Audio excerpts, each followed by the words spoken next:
Hello to everyone. My name is Patrick Griffin, and this is the first day of the year 2021. And I want to tell you a very brief story about a friend of mine named Peter. Peter was born in 1986 and grew up in a loving, nurturing home in Southern California.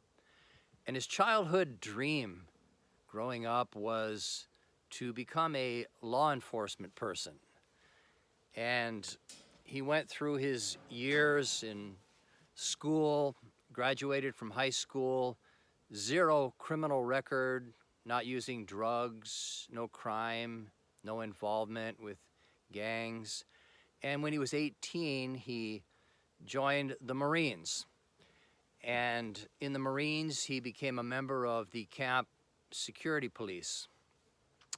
Peter had a loving mother and 3 siblings, including a sister with special needs who was very precious to him and his family. And from the base, he would send home pictures, standing tall and strong. Peter is good athletic build, over 6 feet tall, just looking strong in his uniform. His family and neighborhood was so proud of him. And as I mentioned, Peter was not a guy who was ever out there doing what we typically think of as crimes.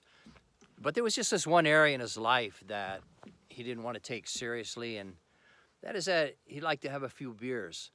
And he wanted to get where he wanted to go, whether he had some alcohol in his system or not. So when he's at the Marine base, the years going by, and one day his mother tells him that she was giving to him a 3-bedroom house that she owned in Whittier. She signed it over to him as a gift. Well, Peter had an infant daughter. So his plan was to either have a career in the military or transfer to law enforcement outside the military and raise his family in his 3-bedroom home in Whittier. So things were really looking good for him. In 2009, he received a DUI, and that put a blotch on his record, but instead of him seeing that as a wake-up call and something to take very seriously, he just told himself that he'll just be more careful from now on. So the years go by, and in 2011, Peter's about 25, this is January, and he was out one night with 3 of his friends. And other than Peter's name, I'll use different names just out of respect. But one of the friends was John, and the other 2 were young ladies, I think 21 years old. There was Alice, with whom Peter had a very close friendship, and there was Kathy.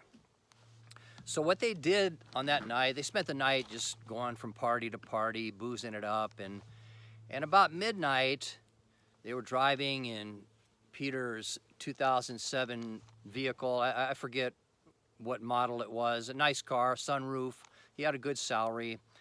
And they were driving north on the 710, expecting to catch the turnoff on the I-10.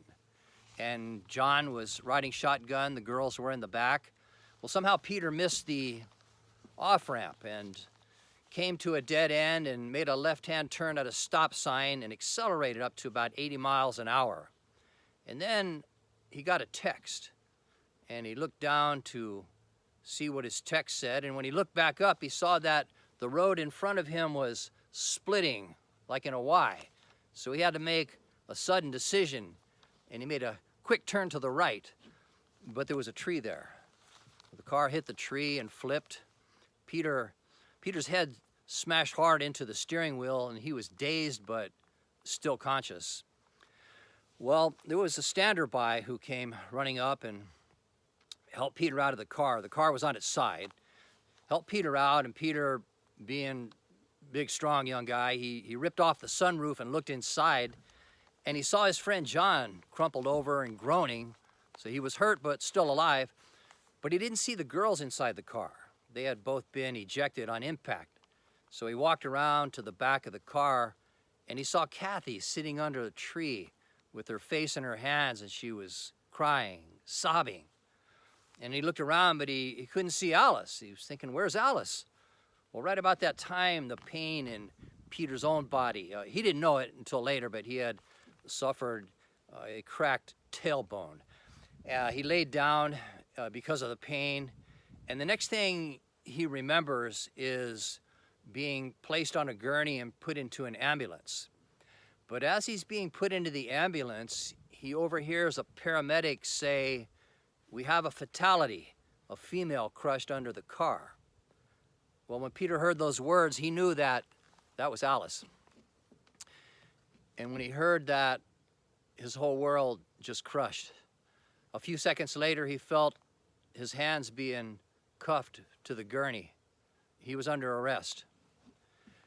Well, a couple weeks later, when he was able to walk, his parents came to visit him in the Los Angeles County Jail, not a contact visit, but through a thick window and a screen.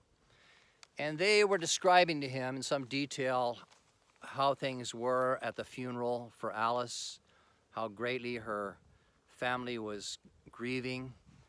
Peter went back to his cell and just tried to process all of this, laying on his bunk and thinking of all the tremendous agony, anguish of soul that so many other people were suffering because of something that he had done.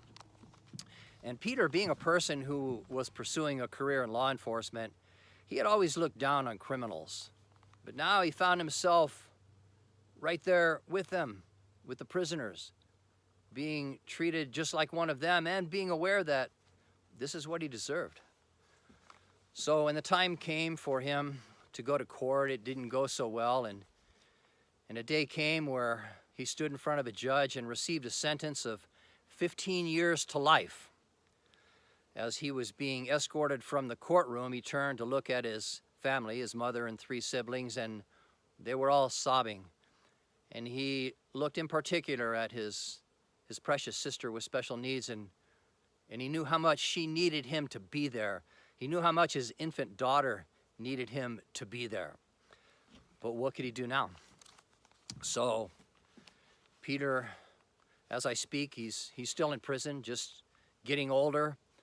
And Peter gave me written authorization to share his story with others. And he told me one day that there are times where he just sits in his cell, looks out the window, and thinks about how somewhere out there, there's a graveyard, and a young woman is buried there. And Peter put her there. Peter killed her, his friend who trusted him.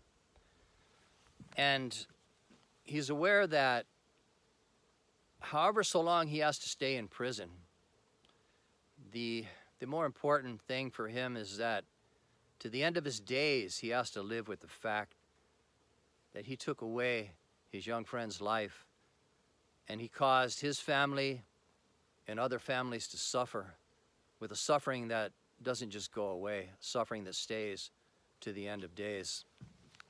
And so this is something that I would just like to end this brief recording with, is that once again, Peter was a person who had no criminal history at all and didn't consider himself a criminal and didn't think that driving with a little bit of alcohol or a lot of alcohol in his system was a crime.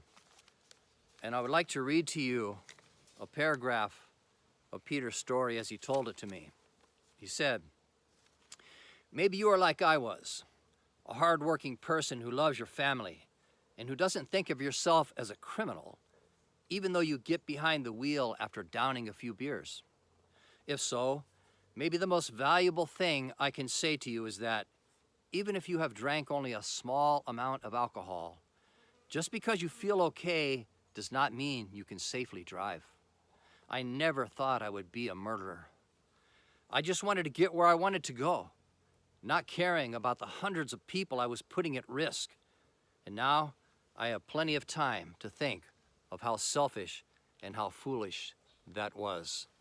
So I would like to just end by calling attention to the idea of what it would be like to be living a good, successful life, having a good reputation in your neighborhood, having a family so proud of you, and you just have this one issue that you don't want to take seriously, and that's drinking and driving.